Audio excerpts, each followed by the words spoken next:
Bago po ang pag-go sa coal mine sa Semirara Island, ilang beses daw niradyo ng ilang minero na may bitak ang lupa roon.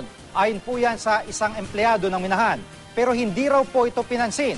Pinabulaanan naman ito ng Semirara Mining Corporation. Nakatutok si Tresha Zafra. Hindi ito ang unang pagkakataong nalagasan ng minero ang Semirara Mining Company. May 2012 nang mabagsakan ng mudstone ang isa sa mga minero nila, si Romeo Planca. Yun lang yung first time na namatayan kami ng tao rito sa minahan. Tapos, hindi, walang nagsabing, walang gumuho nung time na yun. May bato lang na parang nasa ibabaw na nakahang siguro na nahulog. Yun ang tumama sa kanya. Ang anak ni Romeo na si Janrin, isa naman sa mga nawawala sa guho nitong Martes. Hindi nagbigay ng pahayag sa kamera ang pamilya Planca. Doble raw ang sakit na nararamdaman nila ngayon.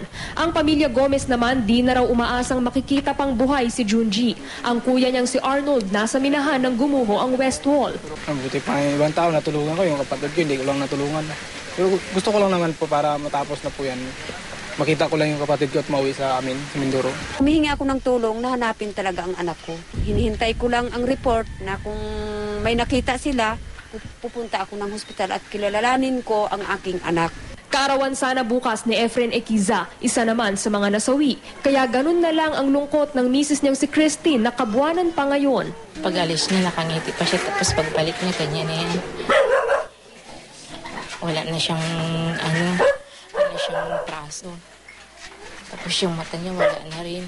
Ayon sa isa sa mga empleyado ng minahan, umaga ng Martes, ilang beses daw iniradyo sa operations manager na may nakitang bitak sa bahagi ng Panyan Pit, pero wala raw sumasagot sa radyo.